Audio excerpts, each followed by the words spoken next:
Hello, everybody, and welcome back to Sustainability-Tea-Time. We are your hosts. My name is Chloe. And my name is Skye. And we're going to start off this meeting by doing a territorial acknowledgement. Yeah, so we're coming at you from the University of Victoria Library. And so we're currently working on Lekwungen land. I was raised on Treaty 1 land, which is the birthplace of the Red River Métis peoples. And I was raised on Treaty 7 land, which is home to the Blackfoot Confederacy, which includes the Siksika, Bakaini, Kainai, and Stoney Nakoda First Nations. Yeah, so we're both newcomers to this land, and we feel honored to live and work here. As are a lot of our members, we've kind of come from a lot of places in Canada. So, yeah, we all feel very honored to do our work on Lekwungen and WSÁNEĆ land. Thank you so much for that, Skye. So today we will be discussing sustainable travel, as both of us just got back from some pretty great trips after the school year ended.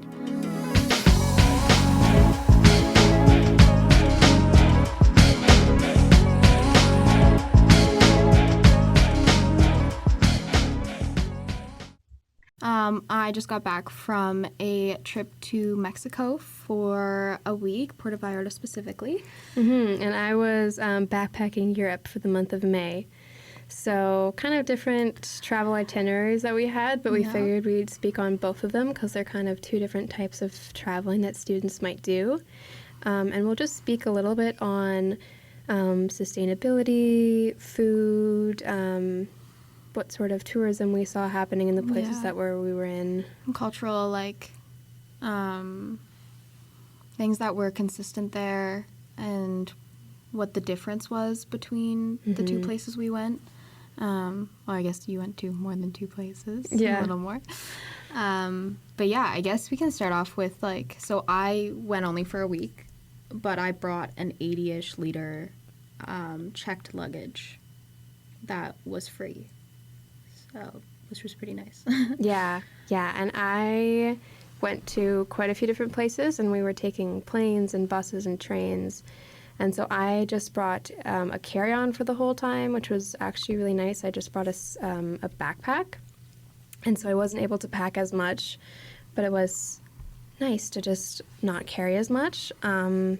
Yeah, and I'll just mention quickly the backpack that I used because it was from a sustainable or a brand that sustainability is one of their main focuses. So it was the Cotopaxi Alpa 35 liter, and I found that they made the 35 liter and the 42 liter. The 35 was like a guaranteed fit in all of the carry-on luggage compartments in smaller planes. So I really liked it. It opened like a suitcase. It was nice. Had compartments on both sides. Yeah. But yeah, a little bit about Cotopaxi. My backpack was fully made from recycled materials that they get from other brands, and then they repurpose them. They were recently recertified as a B Corp, and all of their sustainability documents, such as list of suppliers, how their products are made, are on their website. So that was something that I wanted to prioritize, even though their stuff is a bit more expensive. It was just nice knowing exactly where it came from. Yeah, and something you can use in future trips for sure. Yeah, they have lifetime warranty, so. Yeah, even better. Yeah. Yeah, my luggage was from my parents. Thank you, parents. Don't even know where that was from, but coming from a week to a month, I wasn't too concerned about just the travel, just because our luggage was even free to check. And we didn't have to worry about where, if we needed to fit it in our personal checked bags and on trains and planes, and so that worked out nicely. Yeah, and then so you found it cheaper to bring just the 35, and then it fit in everywhere, on the trains, on the planes, Yeah, and we went to quite a few places, so some major cities, we went to England and Greece and Italy and Germany and France, so it fit on all of the buses and trains and planes that we went on throughout that time. Didn't have any issues with it. No one was I gotta no check issues. That. Nice. Yeah, it was really nice. Yeah. Sweet. And so maybe more of an investment, but something that'll take you on future trips. Yeah, it was a good $250, I think, but it was hard on a student budget, but I think worth it. Yeah, even if we want to talk about that quickly before we get into anything else, just I know, like even last year when I was seeing people go to Europe or going to Mexico or the U.S., I was always so curious about how they could afford to travel on a student About budget. being a student, right? So I think that's like a big question because it's finding the balance of is it worth it to spend the money now and travel when we're young or save while we're in school? Yeah, or wait and like graduate and then go off. Yeah. What are your thoughts on that, Chloe? I don't know. I didn't want to wait 4 years plus. I feel like I'm going to take a bit more than my degree. But I didn't want to wait and save up all that time and then go at the end. I wanted to like take advantage of like more little trips now, I guess, and like stuff that maybe throughout the year as I'm working, I could like put away $20 every paycheck to like save up on. And I thought that was like a really good use of my money and time. That's how I kind of looked at it. Yeah. What about you? Yeah, I kind of thought the same thing because we're both in undergrad right now. Yeah. We're going into our third year. So we're kind of in a position where we have the summers free unless we plan to get like a 4-month job. Yeah. But it's not like we're working a full-time job and we're expected to work throughout the summer. So I think we're in like the rare opportunity where we have the time to travel. So that's kind of how I saw it. Like I feel like I'm going to end up getting roped into some sort of job after undergrad and then exactly. not being able to travel. Even in like future summers might be like a more 4-month requirement. You can't escape for a couple weeks. Yeah, or like co-op positions or honors programs. Like I feel like upper years just kind of gets a little more hectic sometimes. And maybe I'm not the right person to ask, but I'm definitely like a seize the moment type person. Yeah, like, right. You see the opportunity and why wait on it, you know? Yeah. Who knows if you'll be even able to do that in a couple years. So true. Yeah. Yeah. So true. Yeah, and I don't know. It definitely like it helped. Not necessarily, I didn't have like a conscience about it or anything, but I didn't like feel bad going off and like experiencing this. And you went with your sister, right? It was just the two of you. Yeah. And you met up with family along the way, or friends? We met up with some friends, but we were mostly just the two of us for the extent of the trip. Yeah, and I went with my partner, so yeah it was. And I think they're both in university too, are they? Yeah, I think they both graduated, so. Yeah. Yeah, so it's doable, but it's definitely, it can be stressful with money, for sure. Yeah, and when you were saying you came back and it was like, oh, well, maybe the savings are a little depleted, but you were still able to, like, come back and survive. Yeah, I'm definitely, like, working more than full-time right now, but it was worth it, I think. Yeah, just the experiences, and now you come back and have the full story. Yeah. I definitely felt the same way, though. Like, I came back, and it's like, oh, maybe, you know, you go out a little less and don't have so many experiences back home, but, like, you constantly look back and be like, oh, what we did back when we were out and, like, exploring a different country was just so much different. Yeah, so true. Yeah. Well, we got some, like, topics that we kind of wanted to discuss today, just because where we traveled was so different from being here in Victoria and just so different from each other. So we wanted to bring some similarities, some differences, and start with I don't know, how you got around. You were saying you stayed in mostly B&Bs. Yeah. So in terms of accommodations, so we definitely looked into hostels, because I feel like that's the stereotypical... That's the Europe dream kind of thing. You're backpacking Europe, you're young, you go and stay in hostels, but hostels are expensive now in Europe. Which is crazy. Like, that's how we were all told when we were younger. Right. That's how you get around. That's how you stay cheaply. That's how you just budget-friendly. Yeah. So, I mean, especially after, because the conversion rate between Canadian dollars and pounds and euros is so significant. I think it's about 1.5.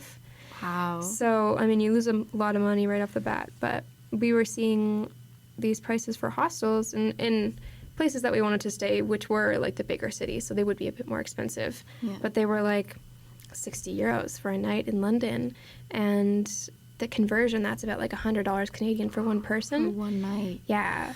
So we ended up doing a lot of Airbnbs and just splitting that, but I mean, that too is... like, it definitely has its additional costs, because sometimes with Airbnbs you're not going to be city center, so you have to take more public transit, and so then that adds up. But we found that Airbnbs were good for us. Yeah. And we stayed at an all-inclusive, so massive resort, lots and lots of people at this resort. There was housekeeping every day. Like, they could change your sheets every day if you needed to, constantly restocking the mini fridge, and, like, because you can't drink the water in Mexico, which was actually really difficult. I bet. They give you these massive bottles of water that, like, people just bring around the resort. So they constantly keep those stocked, which is nice because obviously water's needed. But yeah, of course, we stayed at the one resort and we didn't move at all. So it was the same room for the whole week and stuff like that. No. Yeah. And one more thing I will just quickly mention about Airbnbs is that if the cost difference hadn't been so different between getting separate hostels and splitting an Airbnb, we would have done hostels, just because Airbnbs aren't great for the local economy, because you'll get these people coming in and they're like, they own big corporations or they own big like real estate companies, and they'll buy these homes and they'll rent them off at really high prices for tourists that are coming in and not leave enough homes or really raise all the prices for the locals. So we tried to get locals who were just renting out their homes or like a room in their home, but that still was Right. like, that's always going to be a con That's when you're doing something Airbnb. I didn't even think about. Yeah. I know that's a major issue in Tofino, BC, right there, but Mm-hmm. you know. Yeah, and it's, yeah, it is around the world too. So we tried to be like sensitive to that, but it definitely was still in our mind that like this might not be the best thing for the local economy. Yeah.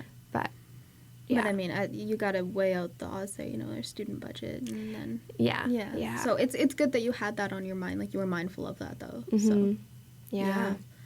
definitely future trips. I think I'll have to put that into account for Yeah, sure. yeah, put into consideration.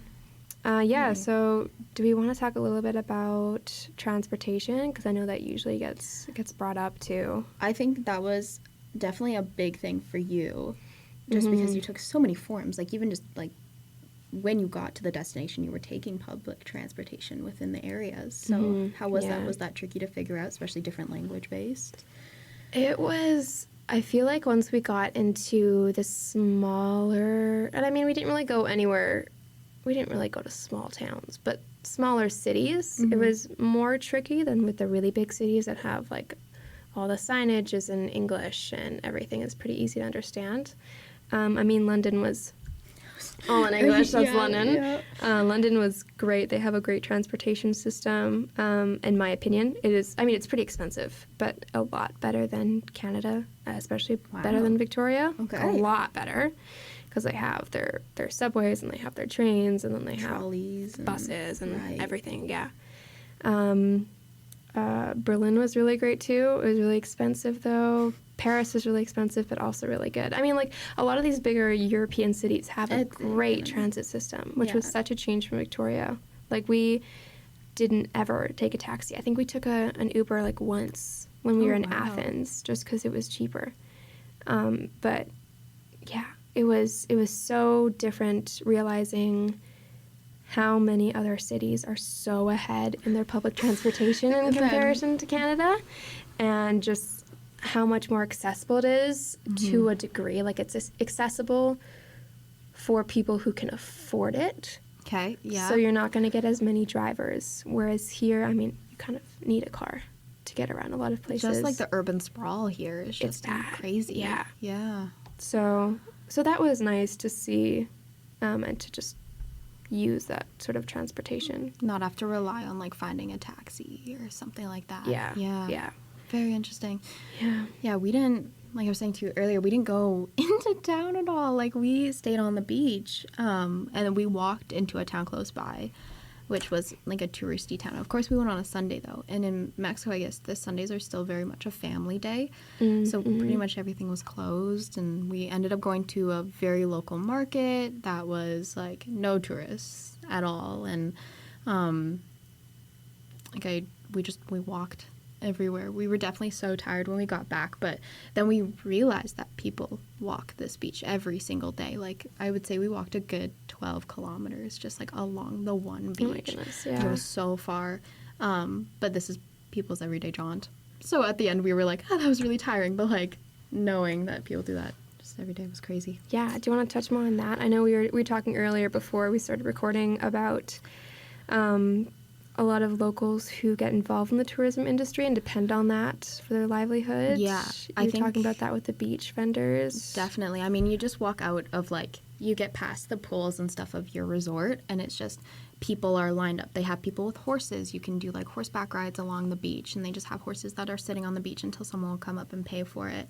Or they'll have, like, lots of stands. They had coconuts and mangoes that you could get, and they'll cut them up for you right in front of you. And they have people walking around with just bracelets strung along their arms and, like, asking you, do you want them? And hats. People would have hats, like, 20 hats tall, and, like, you want a hat? And, yeah, so it's just a very, like, they are trying to get you to, like, look at them, and they want the money because, you know, that's how they pay for their own supplies. Like, this is their job. Mm-hmm. So it was overwhelming a little bit at first, just because you're just sitting on the beach and, like, you don't even make eye contact, but it's just people constantly coming up to you, and you just have to be like, no gracias, you know, like, you just very polite as you can be. But I also kind of felt bad saying that because it's harsh conditions in a way. Like, it's hot sand, and it's very just hot and humid, and I know these people grew up in these environments, but it's still, like, I don't understand, just, like,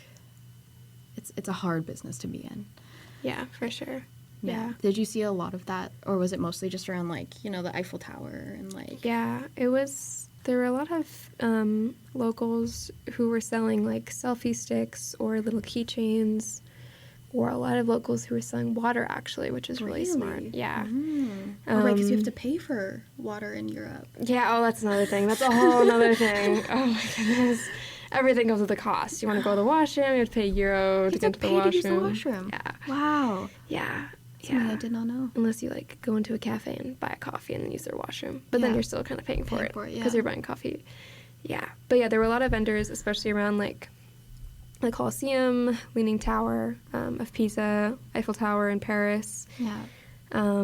Yeah, and you definitely feel for them because they're in, especially in summer, these really hot conditions, and you got everyone just running around, I mean, ignoring you most of the time, and you're trying to sell them these things. Yeah.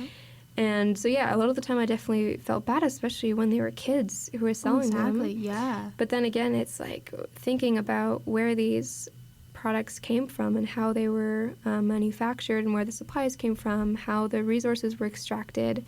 And so it's going between supporting the locals in that way by purchasing what they're selling versus supporting the, like, third-tier businesses. Yeah, the production of what they're selling. And it's like, I want to support the locals, but in a way that's not going to harm others as well. Exactly. So it's hard to find those avenues to do that. Yeah. And I found a lot of the supplies, like, the only thing I really got there was, like, these bracelets in which this woman was making on the beach, and which was really nice. But I was looking at some of, like, her other stuff, and it's these, like, little, almost, I think they're stuffies. They're like little dolls, but they're stuffed, and they're, like, everywhere in Mexico.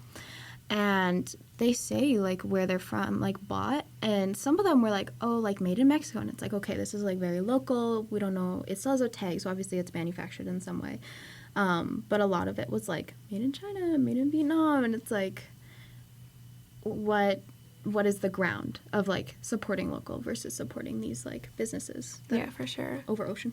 Yeah, no, 100%. It's hard. Yeah. To find that balance, yeah. Yeah, and then it was also, like, in Mexico, a lot of people get cornrows. Yeah, right? There's that too. And it's like, these people, these women do the cornrows, and I want to support this. It's an art form. Like, I could never 100%. Myself. Like, yeah. They're beautiful. They're so talented. But I think culturally, it's been deemed as, like, not appropriate, which I see. It's a very... like, especially for white people, like, I don't believe people should be walking around in cornrows. It's also, I've heard it hurts your scalp, like, it's for a specific hair type. Yeah. And so I went to this woman, and I got, like, a wrap, and she, like, braided it and then wrapped, like, string around it. And I thought that was, like, a good mixture of, like, still supporting, like, her business, but, like, not appropriating culture. Yeah. Yeah, but that was, like, there was a lot of hair wrap people. Like, there was just... big business for everything. And there's also these massage stands, and you're walking along the beach, and they're like, you want a massage? Like, it's so hot outside, come get a massage. And it's like, oh no, I'm okay. But yeah, I didn't even think that would be an industry there. But yeah, these like white stands with like, they have... In the shade.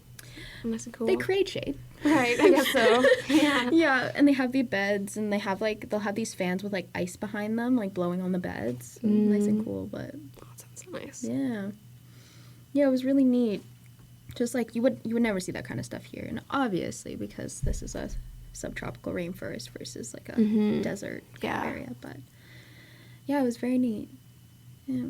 Yeah. And just like speaking about different cultural differences between all the places that we went to in Victoria, do you want to speak a little bit about the food that you had there in Mexico? Yeah, definitely pretty straightforward. We had buffets and a la carte, which is like you order your meal. And it was just, it had lots, so many options. So many options. I can't even recall just how much food we ate, and just all of the varieties. They had pretty good, I'm vegetarian, so they had pretty good vegetarian options, except for the a la cartes. Like when you ordered the food, I had to like ask without, and even then they were like, oh, I don't know if I can do that, which was interesting. But every single place we ate at, except the main buffet for dinner and lunch, had like gluten-free options and nut-free options. So definitely like allergy-wise, they were pretty accommodating, I'd say. But then again, I did walk in there not having an allergy, and so I kind of just got the surface level of it. Right. I think. Yeah, for sure. And then along with eating everywhere, that's where you tipped. And tipping culture in Mexico, I guess just my experience of just an all-inclusive was you tip everybody. And it's about, I think, I looked it up here because I wanted the actual thing. So 20 pesos is about 150 Canadian. Yeah. Wow, so not much. And you just, that's what you do. Like, it goes up for, like, the service and whatnot, but, like, the base level is 20 pesos, which is only $1.50. Yeah. What about you? I mean, you traveled to many different countries, many different delicacies and stuff like that. Yeah, so it definitely, like, it ranged a lot between the places that we went to, but, like, I am lactose intolerant and generally, like, pescatarian. So I'd say that there are decent options in most countries. There were a lot of vegan options in Greece and Germany, which really surprised me. And what's that app you were saying you downloaded? Yeah. So there's an app called Happy Cow. Ah, yeah. I think, let me just double check. It's kind of a funny name. I want to make sure I'm getting that right. Yeah, it's called Happy Cow. There's like a little purple cow on the front of it. And it's meant for the cow to be happy because it's like a vegan app that you use to find like vegan restaurants. I think it's about like $4.99 up front. Okay. But it was so handy. We go to a new city and then you just set it to your location and it shows you all of the vegan restaurants in the area, or even just like restaurants that have good vegan options, and there's reviews and pictures. Yeah. This is not sponsored, by the way. No, but, no. Just a great accessibility. It was just tool. really, if you're willing to pay the $4.99, it's so worth it. And you can use it in Victoria too. Oh, nice. I've tried it out here. Oh, yeah. Good to know. Yeah, so if you can come and like visit Victoria or anywhere else in Canada, like you can use it there too. So it's really handy. But and yeah. You were saying some places were better accommodating to vegetarian, like just the pretzel at the Starbucks there. Yeah, they have a bunch of different vegan pastries at Starbucks in Greece. So they had like a vegan pretzel, and they had like vegan cakes and cupcakes and donuts. Which is something you never find here. Which you don't find here. Yeah, so that was a really nice surprise. And even just, like we were on Crete, which is a Greek island, and they had plenty of like vegan restaurants and options, which was surprising. Awesome. Yeah. And then like German grocery stores, at least the few that I went to, they had so many vegan options. Like I went to a few in Berlin, and they had so many options, and it was crazy, more than Canada for sure. Yeah, because you were saying you had kitchens sometimes, so you went to the grocery stores and you bought like the local produce or whatever you could get there. But you also ate out. We tried to eat out max one meal a day, and it was usually lunch or dinner. Like we usually ate breakfast just at our Airbnb, especially if we had a kitchen. But yeah, no. So we went grocery shopping at a lot of places just to save money. That was like one of the ways that we were cutting back to fit it into a student budget because Europe is so expensive. Also, I mean, just look at the eco-friendly part of things. I think it's way more to, like, buy your own produce and food and cook it. Yeah. Yeah. I mean, we were just going for the economic side of it, but for sure, yeah. I mean, because we did buffets and breakfast and dinner, and they always had, like, food around for lunch, I guess. But I constantly thought about the food waste and, like, stuff that's like true. that. Yeah. And I think it's kind of unavoidable just because you look at the mass of people that, like, went through there every day. And we went to breakfast at, like, 11, and half of it was gone. Like, you don't want to put in, like, not enough food and then have people That's like, true. not having it, Yeah. then you put in more. And I wondered if, like, people took this food home, but I'm also like, these people working here have worked here for how long? Like, do they really want that food over and over and over and over again? Mm-hmm. That's so true. Yeah, there'd be a lot of food waste with that. Yeah. And then I look, it's like, you don't want to go too hard on, like, talking about the food waste, and because this is still, like, this is how people are paid. And people cook these meals, and, like, you don't want to lessen that per se and then take away someone's job, and it's like, I don't know the full, like, background scene of things, but Yeah. I was trying to piece that together. Mm-hmm. Yeah, we didn't really go to any, like, we walked around a few, like, little farmers markets areas, but we didn't really go to a lot just because we usually saw them when we were on the way to places. But a lot of cities in Europe, like Germany and France, they had a lot of farmers markets in their cities, so that's also an option. So if you're, like, a student going to Europe in the summer and you want to just decrease your food waste, spend a little bit less on food, that'd be a really good option definitely too. eating local. Yeah. Yeah, that would be the main. Even just, like, forefront. supporting restaurants that aren't franchised. Like, so many restaurants here are franchises. Oh, yeah. And so you don't really know where your money's going if you haven't looked into the companies. Yeah, I think that's a great little segue into talking about Victoria, actually, because we kind of wanted to discuss, now that we've been tourists in all of these, like, different places, and we came back to Victoria and we were like, finally, maybe not finally, but, like, really realizing we live in a tourist place. Like, this is people's vacations, but this is our reality. And I came from Calgary. It's not really a touristy place unless you go for the Stampede. So I haven't seen that before, and, like, you... Yeah, I'm from Winnipeg originally as well, so that was, again, I mean, I guess we get a few tourists, but... Around, like, the season, you know? Yeah, I mean, Calgary would definitely get more than Winnipeg because of the Stampede. But yeah, definitely things weren't... A lot of, like, destinations and places to hang out and restaurants and areas have been created for the purpose of catering to the people who live there. Yeah. And I feel like a lot of things here are catered to the tourists who are coming in the summer. Yeah. Exactly. Yeah, just, like we the were whole downtown core. Yeah, we were talking about, like, the marina and the area near the Empress, and how when we first came here it was like this is so some cool. sort of nice little like magical little downtown area with a bunch of, like, bookstores and shops, and Government Street was all lined and nice with music, and you couldn't drive through the center, and it is like it is all those things, and it is nice, and it's fun to walk through in the summer and to go to the restaurants. But then once you live here a bit longer, you start seeing a bit more of what happens behind the scenes. Definitely. And you start seeing, like, the comparison of tourism versus local, very much so, which I thought was really neat. And kind of, like, I don't know, when I first moved here, I even classified myself as a tourist. Like, I didn't know point A from point B. Like, Google Maps was my best friend. And now, like, knowing how the city kind of works, it's a very different, like, eye-opening moment. Yeah, 100%. Yeah. And even, like, we were both talking about how when we first came here, we both did, like, whale watching tours. Yeah. Because that's a thing. Like, you come to Victoria or you come to BC and Having you do never whale seen watching. a whale before. Right? Yeah, you're excited. It's like all these tourism companies are lined up near the marina. Yeah. And then you talk to people who have worked in the industry and about all of the good things they do, you know, like half of your proceeds are going to help Conservation Corps and all of these things, which are great. And then you get on the boat and you go find the whales. And suddenly there's 20 boats around this single humpback whale with her calf. And you're going closer than you're allowed to go. Yeah. And no one's mitigating this because they're given these parameters, but they don't have, like, government officials watching these boats.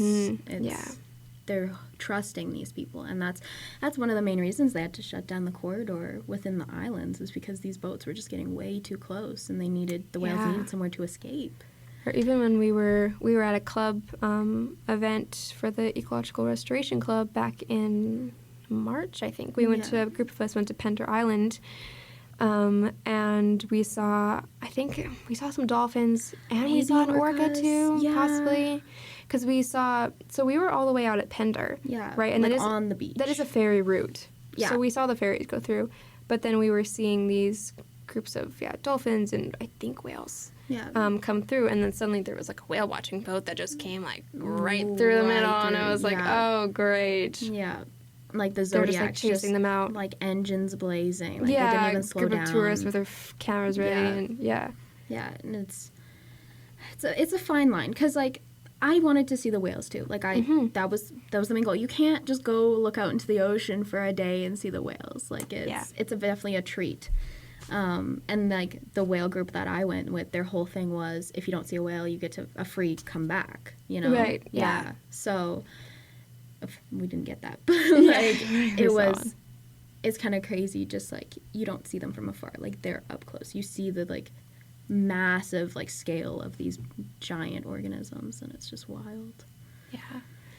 It's again like still the same with Victoria as it is with all-inclusive resorts in Mexico or anywhere in Europe. It's like finding the balance between realizing how much tourism helps to like sustain a city and helps to provide jobs for a lot of locals, especially in the summer. Especially a lot of student jobs come out of tourism, because definitely. I mean, Victoria's tourism season is really only mainly spring, summer, and a bit of fall. If that mostly even, summer. Mostly summer. And so that's a lot of students working those jobs, so they'll get more shifts at restaurants. And so it's realizing that provides students and other people with a lot of jobs, but it also can be super unsustainable for the environment and for multiple different reasons. Oh, yeah, it's not even just environmental. I mean, that's a huge one, but it's just like, it's not sustainable. Like in the grand scheme of things, like tourism will shift, and we will have this infrastructure built that will no longer be needed in future, however far that is. Yeah. And I think, I don't know, it's just a very interesting concept to go on. And from traveling, like this was my first time traveling out of the United States / Canada. And so it's been very eye-opening, and I recommend it to those that can, to get out there and see the differences of your home life versus other cultures, communities, and economies even. It was very strange. Yeah, it definitely like totally shifted my perspective on a lot of things. Yeah. But I think that was a great recap of it all. Yeah, I think we kind of rambled a little bit and went around a couple different places, but yeah. All right. Well, we'll sign it off there, maybe. Yeah. Well, thanks everybody for watching, and we hope to see you guys on the next one, or hear us. However it works. Watch us. That's kind of weird. All right, we need to end this. Okay. All right. Bye, everybody. All right. See ya.